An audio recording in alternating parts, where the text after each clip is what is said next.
निर्गमन की किताब पर एक नज़र। मूसा ने निर्गमन की किताब सिनै वीराने में ईसा पूर्व 1512 में लिखी। इजरायलियों के मिस्र छोड़ने के एक साल बाद इस किताब में 145 सालों के दौरान हुई घटनाएं दर्ज है। ईसा पूर्व 1657 में यूसुफ की मौत से लेकर ईसा पूर्व 1512 में पवित्र डेरा बनाने तक निर्गमन में बताया गया है कि कैसे यहोवा ने इजरायलों मिस्र के गुलामी से छुड़ाया, कैसे उन्हें एक राष्ट्र के तौर पर संगठित और सिखाया कि उन्हें उसकी कैसी उपासना करना चाहिए।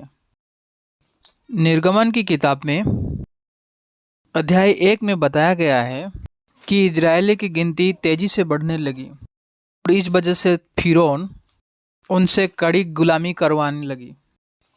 अध्याय 2 से 4 में बताया गया है मूसा के जन्म के दौरान क्या हुआ, कैसे फिरौन के बेटी ने उसे गोद लिया और वो कैसे एक मिस्र आदमी को मारकर मिदियन भाग गया जो उसकी इब्री भाई को मार रहा था। कई सालों बाद यहोवा ने मूसा से कहा कि वो इजरायलियों को मिस्र से छुड़ा के लाए। अध्याय 7 से 10 में मूसा ने अपने भाई हारून के जरिए फिरौन से बार बार कहा वो इजरायलियों को मिस्र से जाने दे। फिरौन ने ऐसा करने से मना कर दिया। इस वजह से यहोवा ने मिस्र पर 10 विपत्तियां लाता है। से 3 थी नील नदी को खून में बदलना, जगह मेढकों का फैलना और मिस्र के सारे इंसानों और जानवरों के शरीर के ऊपर फोड़े निकलना। अध्याय 12 में परमेश्वर के त्योहार के बारे में बताया।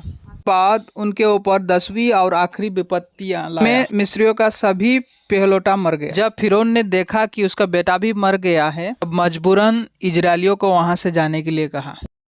अध्याय 13 में बताया गया है कि यहोवा दिन के वक्त उन्हें बादल के खंभे से रास्ता दिखाता और रात के वक्त आग के खंभे से उन्हें उजाला देता। उसने अपने लोगों को आज़ादी दिलाई। अध्याय 14 और 15 में बताया है फिरौन उन इजरायलियों का पीछा करता है। यहोवा उसको और उसकी पूरी सेना को लाल सागर में डुबो देता है। फिर मूसा ने और इजरायलियों ने जीत के खुशी में एक गीत गाया। क्या आप जानते हैं यहोवा ने मूसा के जरिए फिरौन से कहा, मैंने तुझे इसलिए जिंदा रहने दिया है ताकि तुझे अपनी शक्ति दिखा सकूं और पूरी धरती पर अपने नाम का ऐलान करा सकूं। ऐसा ही हुआ।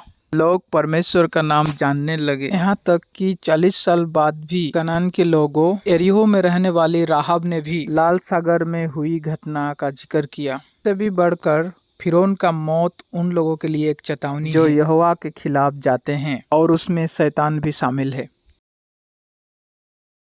अध्याय 16 में बताया है परमेश्वर ने इजरायलियों को खाने के लिए मन्ना दिया। जब तक वो वीराने में थे उन्होंने वही खाया।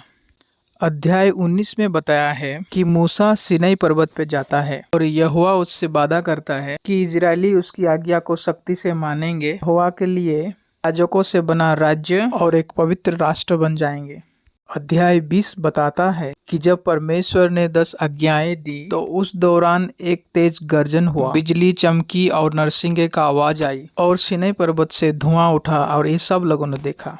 अध्याय 24 में मूसा ने लोगों को करार का किताब पढ़कर सुनाई और उन्होंने कहा यहोवा ने जो जो कहा है वो सब हम करेंगे और उसकी सब आज्ञा मानेंगे। अध्याय 25 से 40 में खासकर याजक पद के बारे में, पवित्र डेरा बनाने के बारे में, करार का संदूक और डिबट पवित्र चीजों के बारे में बताया गया है। अध्याय 28 और 29 में याजकों की पोशाक, याजक पद सौंपने के बारे में बताया गया। महायाजक एक यपोत पहनता था और एक पगड़ी जिस पर सोने की पट्टी लगी हुई थी। उस पट्टी पर ये शब्द खुदे हुए थे, यहोवा पवित्र है। अध्याय 32 में जब मूसा सिनै पहाड़ पर गया तो लोगों ने एक सोने का बछड़ा बनाया और उसके सामने नाचने गाने लगे और उसकी उपासना करने लगे। मूसा पहाड़ से नीचे आया, उसने उनका बनाया हुआ बछड़ा आग में जला दिया और उसे चूर चूर करके पानी में बिखरा दिया और वो पानी इस्राएलियों को पिलाया। मूसा दोबारा सिनै पर्वत पे जाता है और वहाँ यहोवा उसे अपना नाम बताता है और अपने गुणों के बारे में बताता है।